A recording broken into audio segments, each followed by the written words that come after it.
Nogueira tem os detalhes sobre quem está bancando essa viagem, porque sempre quando a gente mostra, né, essa imagem, essa enorme comitiva, tá? E aí quem está pagando, né, para eles gastarem o nosso dinheiro lá no Japão, porque é caro viajar para o Japão, viu, Thales? Você já foi para o Japão, Thales? Não, Não? nunca fui ao Japão. Nunca foi ao Infelizmente, Japão. não tive dinheiro para isso. Quem sabe se você se candidatar aí, conseguir uma cadeira. Ó, ó, a imagem toda. Só uma mulher lá, Marina Silva. Ainda bem que levaram a Marina, né? Aí, ó, Marina Silva, a única mulher ali na comitiva. Teve a Janja foi antes. A Janja tá lá. Inclusive postou agora há pouco no perfil dela. Ela passeando lá pelo passeando não, né? Mas ela lá pelo Japão, também fazendo aí o trabalho dela lá com o presidente da Apex, que é o Jorge Viana, que é a Agência de Promoção e Exportação de Investimento. Ela está acompanhando a montagem do pavilhão brasileiro da Expo Osaka 2025 e ela se reuniu com a diretoria japonesa. Ela quis antes, né, o Josias, para o Japão, a Janja. Tá atuando por lá. Um erro, Fabiola, outro erro da Janja. A Janja parece que não vai sossegar enquanto não virar estrela de uma ação judicial, porque ela se livrou de propostas de abertura de procedimentos investigatórios em relação a viagens que ela andou fazendo aí para representar o Brasil em eventos que não pediam, não reclamavam a presença dela. Agora foi uma semana antes para o Japão. Parece que vai se desvincular da agenda do presidente antes do embarque do presidente para o Brasil, para cuidar de outra agenda no exterior. E tudo isso leva a um questionamento sobre o papel da Janja no governo. Até dias atrás, a nova ministra da Articulação Política do Palácio do Planalto, a Gleisi Hoffmann, dizia que a Janja deveria ter um cargo no governo, ainda que fosse um cargo honorífico, sem remuneração, porque pelo menos haveria algum tipo de justificativa para essa movimentação da Janja. Até aqui, ela não tem cargo. No entanto, tem gabinete no Palácio do Planalto, tem assessoria, tem funcionários que prestam a ela assessoria, e essas viagens dela têm um custo, porque ela não vai sem seguranças, sem auxiliares, sem assessores. Tudo isso gera um custo para o governo, e havendo custo, é preciso que haja também uma explicação sobre qual é a finalidade da viagem. E ela foi uma semana antes, vai se desvincular da agenda antes do retorno do presidente para realizar outras atividades no exterior, e tudo isso transforma a Janja, Fabiola, em matéria-prima para que a oposição ataque o governo dela. E já estão sendo providenciados novos pedidos de averiguação sobre o que a Janja foi fazer no exterior uma semana antes do embarque do marido. Isso, evidentemente, gera constrangimentos. Mas, como disse, aparentemente a Janja não vai sossegar enquanto não virar estrela de uma ação judicial. Ela está tentando, está se esforçando para que isso ocorra, vai acabar conseguindo. Aliás, a própria. Teve um episódio desse final de semana, porque a Janja ela foi antes, ela foi uma semana antes, né, para o Japão. E Isso. todo mundo ficou questionando, foi alvo de muitas críticas nas redes sociais. E até tem uma reportagem da própria Mônica Bergamo, na sexta-feira ainda, falando sobre a saída dela antes. Ela tinha ido antes até para conversar com algumas mulheres, ela ia se reunir e acabou não acontecendo esse encontro, segundo a assessoria, porque teve um problema de agenda lá, né, e ela ia se reunir e se reuniu, na verdade, com essas mulheres ontem. Eu acho que foi ou sábado. Mas o que a assessoria de imprensa disse que já tinha um encontro previsto no meio da semana com mulheres brasileiras que residem no país, mas como algumas moram fora de Tóquio, a reunião acabou ficando para o sábado, porque todas podiam participar. E aí a assessoria também disse que a Janja não viajou a passeio, não foi a passeio, uma semana antes de Lula, e foi sim para cumprir uma agenda antecipada e que acabou não acontecendo, né? Mas ontem a Janja esteve reunida com brasileiras que moram no Japão para discutir violência doméstica com essas brasileiras.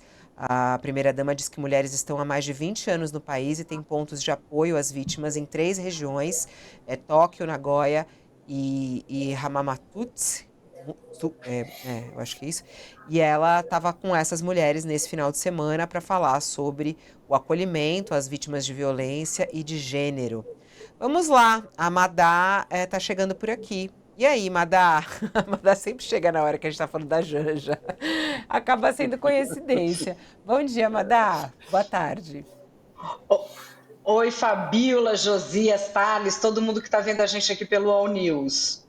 E Oi. aí, a Janja foi uma semana antes, mas a assessoria disse que não foi para passear, foi justamente para essas conversas. Esse acolhimento que ela quer dar às mulheres brasileiras lá, esse é papel da Janja ou não?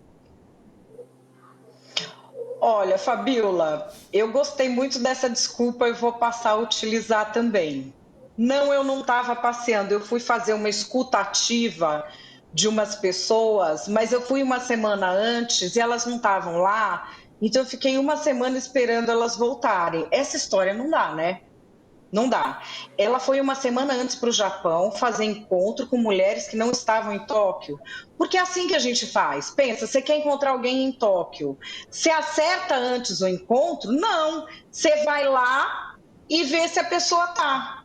Mas nem que fosse em Carapicuíba essa história ia colar, que primeiro você foi na casa da pessoa para depois casa. Não tem nem pé nem cabeça essa história.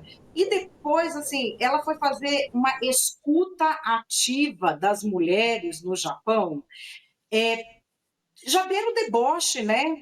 Beira o deboche. Ela fechou todas as redes sociais dela, no que eu acho que o Sidônio Palmeira fez muito bem, porque a oposição mais efetiva contra o governo Lula até o momento tem sido a da Janja. Não existe nada que pese mais contra o Lula e o PT do que a atuação da Janja, porque é sem noção, porque usa desculpas que beiram o deboche, porque é extraoficial. A Gleisi está certa, ela tem de ter um cargo, ainda que honorífico, para que, além do bônus que já tem indevidamente com dinheiro público, ela tenha ônus, tenha algum tipo de obrigação com o Estado. E aqui eu lembro novamente a gloriosa peça do nosso ilustre Procurador-Geral da República, Paulo Bonet, comparando Janja a Darcy Vargas, que é uma comparação muito acertada. São épocas diferentes, mas ainda vale. A Darcy Vargas fazia um trabalho por todo mundo, sem ter nada oficial, e viajava e tinha o seu papel social? Tinha. E por que o governo mantinha isso e o Congresso Nacional não chiava? Porque o marido dela, Getúlio Vargas, tinha fechado o Congresso Nacional e vivia uma ditadura. O Procurador-Geral da República falou que é uma situação semelhante, e efetivamente é, mas precisa ajustar a parte burocrática, porque a gente não está numa ditadura, o Congresso não está fechado, ela não é mulher de ditador, o governo não é a família dela e a casa dela, e isso precisa ser oficializado. Já passou do ponto faz muito tempo, né? A questão é, o presidente Lula vai querer oficializar isso ou, por conhecer o tema muito melhor do que a gente, ele prefere apanhar na imprensa, mas não ter a documentação? Eu até tô vendo aqui, o perfil da Janja agora tá privado, né? Não tá. Ela postou hoje, inclusive, as reuniões que ela estava fazendo lá com o presidente da Apex. Tá aí a agenda dela. Hoje ela tá lá. Ela pôs a convite do presidente da Apex, Jorge Viana. Acompanhei parte da montagem do pavilhão brasileiro na Expo Osaka 2025, onde nos reunimos também com a diretoria japonesa do evento. E aí tá ela colocando isso. É constrangedor também esse ponto, né, Thales? Porque ela sempre tem que colocar a convite de alguém. Então, a convite do Jorge Viana para ela poder participar dessa reunião da Expo Osaka. Sendo que ela não necessitaria participar, ela realmente não tem por que ser convidada. O Lula tem que pesar o custo-benefício do espaço que ele está dando à Janja. Já na parte de comunicação, criou muito problema. O custo-benefício ficou um alto custo para quase nenhum benefício. Está ocorrendo algo semelhante em outras áreas. Essas viagens da Janja realmente não estão se justificando. Eu tenho parcimônia com relação à participação das primeiras-damas, acho que as primeiras-damas podem ter algum papel de representação do marido em algumas situações, mas sem exagero, sem situações como essa, em que você vá uma semana antes ficar no Japão. Não é barato, o Japão não é barato, os hotéis no Japão não são baratos, a viagem não é barata, sai tudo caro, não é só a Janja, é a Janja e sua equipe, sai tudo caro, às custas e caro para o Lula, caro para a imagem do governo Lula. Então é hora de o Lula e a própria Janja começarem a pensar o custo-benefício disso que estão fazendo. Está na cara que não Vai piorar, viu, Fabiola? razoável. Oi? Fala, Josias. Vai piorar. Vai piorar, porque ela foi antes, vai sair. Ela foi antes do marido, vai sair antes, porque está indo a Paris.